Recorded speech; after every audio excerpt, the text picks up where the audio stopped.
Hi, this is Cajun, and it's time for a weekly conference call. We'll start with the globe, what's happening around the world. This really is just a matter of steady as she goes. As we watch companies implode around us, we are looking to generate revenue ourselves. More on that later. There's not much else to say about what's happening with the exception of it hasn't happened already yet in terms of the economic implosion we're about to get ready for here and experience. On the industry side, it's booming. Everything is about finding patterns in data. Everything's about data. Everything's about data sets. Data's the oil. Data sets are the gasoline, the gas that powers the AI and the ML systems. And right now, AI and ML systems are at the forefront of fixing the world, you might say, and any industry. On the crypto side, we've had some pretty good comments come from one of the, I should say, the leading investment firm, private investment firm, Andreessen Horowitz, and they made a comment related to the growth in crypto.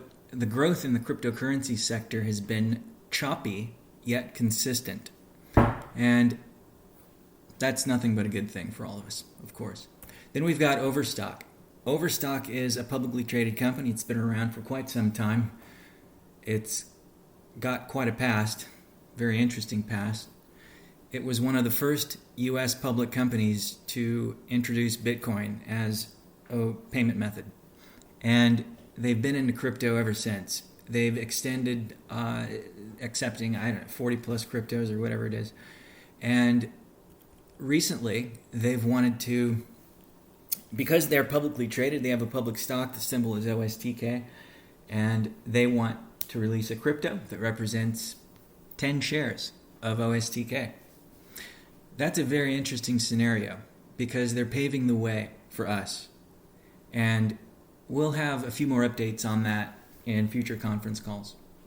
But that does relate to a U.S. listing, not on a major crypto exchange, but on NASDAQ or NYSE, we'll see, along with a major crypto exchange.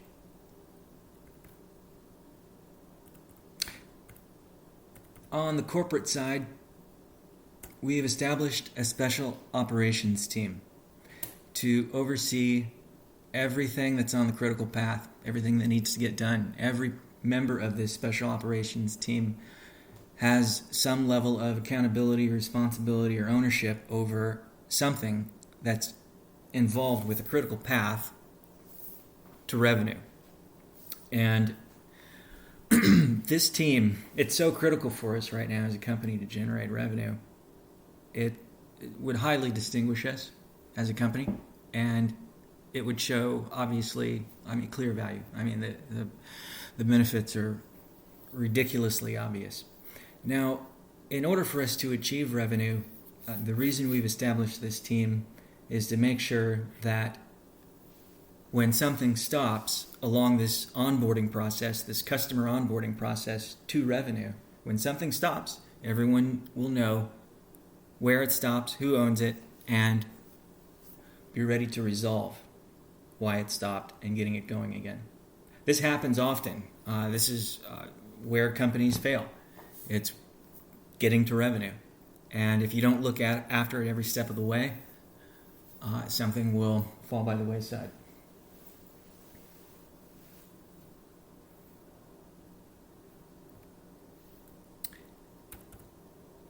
There are about 20 people on the special operations team. And I'll just go over what some of them are working on or responsible for. And I'm not going to mention any names. I don't want anyone to feel obligated to anything just yet. We're still solidifying this team. But we do have an objective in place. And that objective is to secure revenue-generating customers. 1 to 5 revenue-generating customers. Currently, our customer pipeline is growing exponentially every day, and I should say it will be growing exponentially every day. Currently, it's growing at a linear rate. We've got maybe about 2 or 3 signups every day for new data sets. Each one of these customers that signs up, one might represent 1 million Instagram users. These are enterprises that are signing up. These are groups within large corporations, which we'll go over a few in a bit.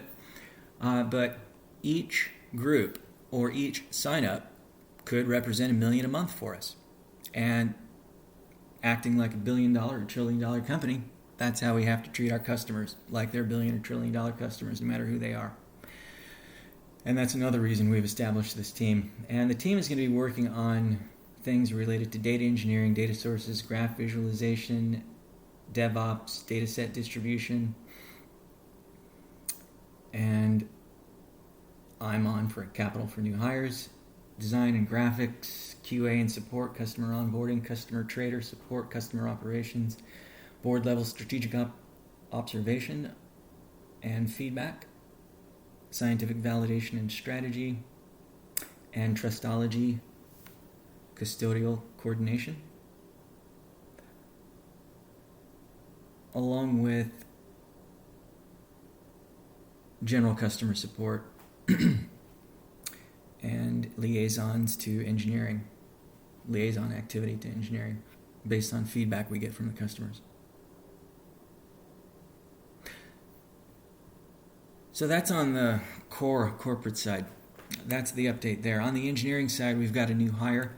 This is a new machine learning hire, and this person's been welcomed to both our VXV models channel and our VXV special operations channel. And this person will be working on the vector optimization pipeline, the VOP, that's what we call it. And that's what we've been describing to customers too, and that's what they're excited about. Engineering will also take a heavy part in customer onboarding. The reason for that is that onboarding does not mean, or onboarding means different things for different companies. If you're a company that enables people to take pictures of one another, then you're not going to have a very complicated onboarding process. If you're a company that produces data sets to help drug repurposing for the purpose of fighting infectious diseases, or making hedge funds or asset management companies, your onboarding process is going to be far more complex. It's very important to remember, an onboarding process can take 5 minutes if you're signing somebody up to spam them, or an onboarding process can take a week or 2 or 6 months sometimes if you're dealing with millions in terms of the value of the contracts. Onboarding can also be impacted by customizations. A customer comes to you and says, what you have is great, we want it, but we need A, B, and C done. Those are customizations that require 1 or 2 engineers. That's enterprise work for you. It slows you down and it eats up engineering resources, but it's worth it. It's bread and butter revenue, and that's the most important thing to have right now in an economic condition like this. In terms of our customers, partners, and collaborators, we are on the precipice of generating revenue from more than 2 customers right now. And this is very significant. Revenue is the target. That's what we've been aiming for. We have not been aiming just to issue unmerited press releases. That's not what we do. We know that the most powerful thing we can do as a company is to generate revenue. And after that, profit. And what that does is create funding. It helps sustain our burn rate and survive and thrive. Very important right now. So we can also prove to the world that we can do something most other companies or startups cannot do, and that is generate revenue in an environment like this. Publicity will follow, just in case anyone's wondering about that part. And we've got massive plans to structure a PR pipeline, letting the world know that we have a revenue-generating company, one that's going to be expanding itself into all kinds of industries. We are also receiving new signups every day, like I had mentioned, 2 or 3. We've got a few notable signups, New Jersey Institute of Technology, the University of Buffalo, the U.S. Department of Energy, and Procter & Gamble. And then we've got two customers, potential customers here, revenue-generating customers. We've got General Cognitive and Phage. That's P-H-A-G-E Co. phageco.com. And they provide all kinds of data and resources to pharmaceutical companies around the world. We also have 50 other anonymous inquiries. So we don't know who these people are yet. We've been in contact with them. We're waiting to hear back from them. They have static data sets that they're testing, and we're just getting started. And we're already pretty busy in terms of bringing revenue in. So that's something that we're going to be heavily focused on. We might be a little quieter than normal because we need to treat this like surgery. It's that important. We also need to understand how to scale our pipeline by responding to feedback from customers. One of the most important pieces of feedback we've received was from one customer, and I'm not going to mention who that was, but it's a customer that services hedge funds and family offices. They mentioned that they would like to make sure that they can include proprietary data. And we said, absolutely yes, that's part of the reason we're doing what we're doing. And they said if they can do that, then that would mean the world to them. So we'll keep everyone updated on that relationship. But that kind of feedback, the importance of proprietary data as opposed to just public data, makes sense. It makes sense why a group would want proprietary data. It gives them an edge, obviously. If you're just using public sources, does it give you an edge? No, it does not give you an edge if you're not using VectorspaceAI datasets. It still gives you an edge. It will give you an edge if you do use VectorspaceAI datasets. One of the reasons for that, and we're going to go through this every week, we're going to unwrap a little bit about what we do with datasets. And the reason we haven't told everybody everything about what we do is because we're not in the business of giving away trade secrets.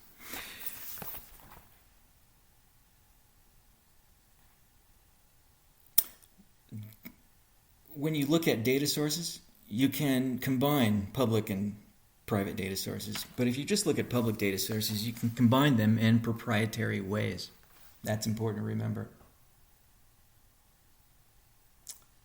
If you look at a data set, you've got rows. You can have a choice of sectors, a choice of markets, subsector. You can have ETFs or indices. For your columns, you can have special situations or events, global events, topics, or some kind of taxonomy or ontology. And then you can have context control on your data sets. I would like to know what approved drug compounds are related to public companies, public pharmaceutical companies, using data sources related to COVID-19 in the context of inflammation. Do you see how you're going to get different relationships in your data set, in your correlation matrix data set? That's key, and these are the customizations that our customers are excited about right now.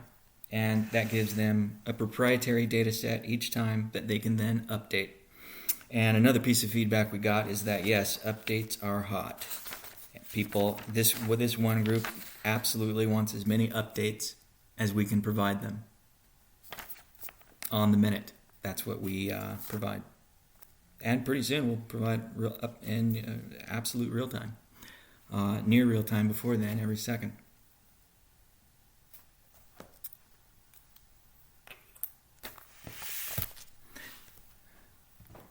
So we're going to have a laser-like focus on revenue.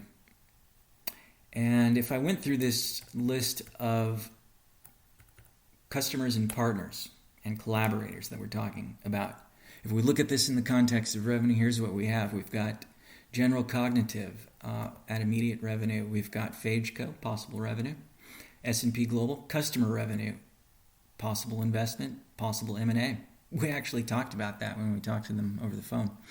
On the Amazon side, customer revenue, internal group revenue, investment, M&A. On the new data side, customer revenue. On the Bloomberg side, customer revenue, investment, M&A. Microsoft, customer revenue, internal group revenue, investment, M&A. CERN, academic, deferred revenue, based on recommendations. On the Elastic side, customer revenue, internal group revenue, possible investment. We'll be talking to all kinds of groups related to investment and some M&A activity if it's worth it. We have reached out to Accenture. We have not heard back from them. We do have an internal contact. And it's Andy Fano. He's part of their AI group there. But, like we had mentioned earlier, let's stay grounded in reality here. There are a lot of companies most companies right now are being reconfigured. Groups within companies are being reconfigured. Budgets are being reconstructed, reviewed. People are being fired. Mostly people are working from home, finding it either easy or difficult. It's a big change for everybody, and it's slowed things down a bit. So what we are doing is being sensitive to that, and of course we expect everyone involved with us, with VectorSpace, to be sensitive to that as well.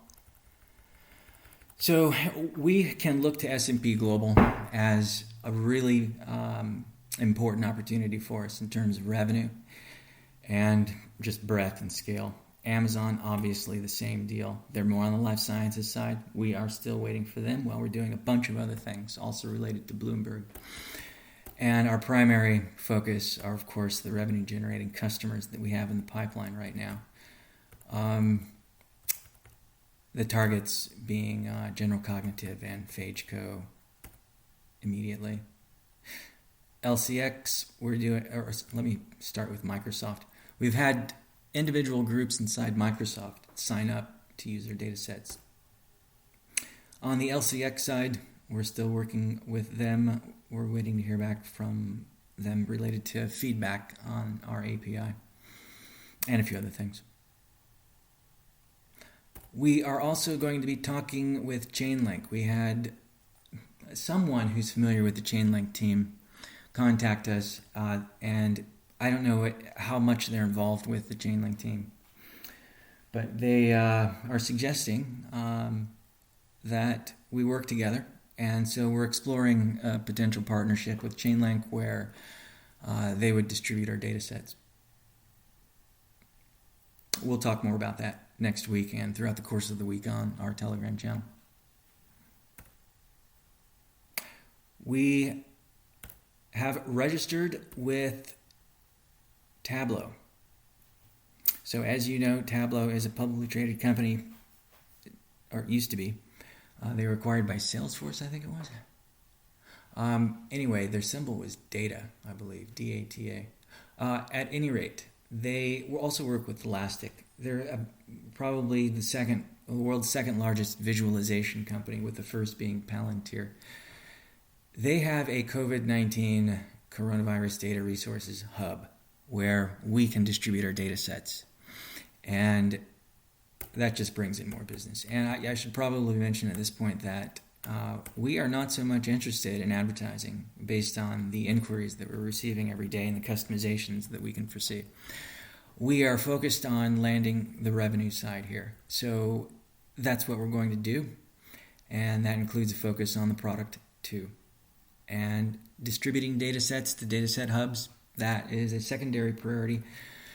And distributing retail smart baskets is also a secondary priority to enterprise revenue. But we're still trying to move as many things forward as possible at the same time while still being focused. On the IR, PR side, we've had a trade journal, Alpha Week, contact us. We'll be in contact with them tomorrow. Looks like they want to run a story on us. And speaking of running a story or write-ups, if we can get to revenue positivity before the Alpha Week article, we'll have something to talk about to the world. If not, we'll have something afterwards to talk about to the world, and that is the fact that we're going to be revenue positive, probably in just a week or two here. So that's some pretty exciting stuff. Now, I'm still talking under the IR and PR side, and everything's lining up.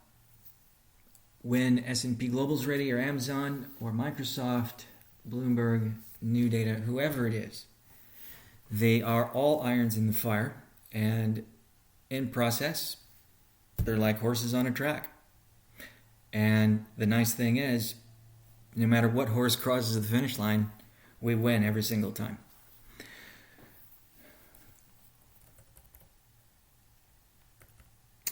So when you look at PR, there's a big difference between issuing a press release and having a company or a group talk about you continually and do write-ups on you continually and talk to their customers about you and introduce you to their customers with white-hot introductions. That's a different kind of PR. That's a different kind of marketing than, say, grassroots or guerrilla marketing, which is a different kind of marketing than just simply issuing a PR. Now, we issue PRs because we know the power of a PR in that it's a legal instrument. In fact, the SEC uses PRs as legal instruments in the court of law. And we just want to make sure that we're not cutting the golden goose in half here, that we want to make sure that everyone realizes that we have a flock of golden geese here. And that means they lay golden eggs, and we don't want to cut them in half. And that means we want to make the best of the PR pipelines that we have and position things. I've mentioned this before to other teams in the past, and to our investors, to our shareholders in the past, and to everyone, our engineers, everyone. And that is, if we invented an anti-gravity machine today, we'd be selling an anti-gravity machine tomorrow. Things change, especially today in this world, not just technically and scientifically, but as you can see, in all kinds of ways. And we have to adapt to that, and that's what we're doing. We've got revenue now as part of our story. So we're going to include that as part of our story now. And we will spend the time including that as part of our story. That's a bigger story, and that's why we're going to do it. It makes sense. We're also going to work against the buying of the rumor and the selling of the news. Buying the rumor and selling the news. We're not interested in groups selling into our news. That's just the bottom line. We've been news traders longer than likely anyone on this call. We've been news traders trading headlines for a long time, since the mid-90s basically. And we know how many times we have sold into news and how many times we've bought the rumor.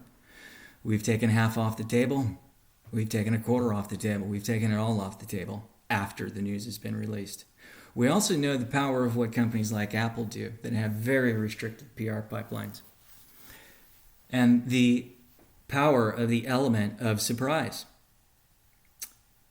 So we're going to execute on that. We're going to exercise a little bit of that. And you'll see it'll be worth your while. On the exchanges side, our team is growing and our community is growing on a regular basis. That just means that we've got new members and new team members, new hires added all the time. So as a reminder, we're just going to mention to everybody that deals come before exchanges. So don't ask about getting listed on an exchange until you see that we have a deal in place. Then we go to exchanges. We're not interested in paying exorbitant rates to exchanges based on having to explain who we are. We'll have the world explain who we are to exchanges. It's that simple. The exception would be interim exchanges that we might work with. And we have a short list that we're considering.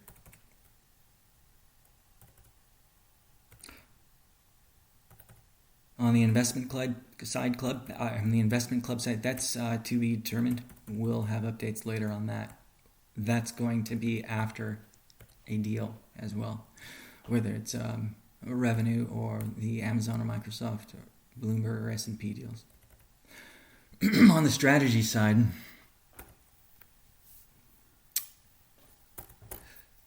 we've proven that we have product market fit.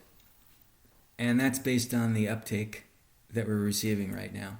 The uptake in customer acquisition and onboarding. And the fact that we're set to book revenue. But, being set to book revenue is different from having revenue booked, having checks in the bank. We realize that. We also know that we're about ready to enter the hardest part. That's crossing the chasm into mainstream enterprise adoption. Now, we're right on the horizon of that. And in the worst economic conditions the world has ever faced. Uber just laid off 3,600 and shut down 45 offices. That's not even the beginning. If you're paying attention to the news, you're looking at... You're going to see a wave of Chapter 11 filings that inundate the court systems in the U.S. and abroad. That wave hasn't hit us yet. The most important thing for us to do when we're headed into the worst downturn in economic history is to grow wings. And we're doing that right now, not just with product market fit, but by crossing the chasm into revenue. We are internally rallying around revenue, because if you can prove that you can generate revenue as a startup in an environment like this, that's one of the most rare commodities that the world will ever experience right now.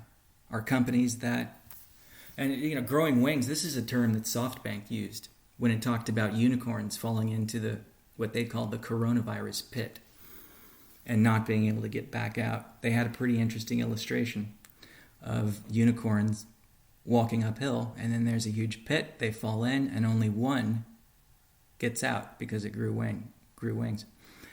So that happens when you can generate revenue and add value to the world's problems, the solutions to the world's problems. And that's what we're doing. And we know we're doing that based on evidence. And the evidence comes from the feedback that we're getting from customers and the uptake, and by the mere fact that we haven't even turned on the jets in terms of advertising. So if anyone has any questions, feel free to direct those questions to the channels that we have.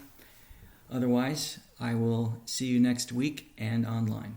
Thanks for joining. Bye.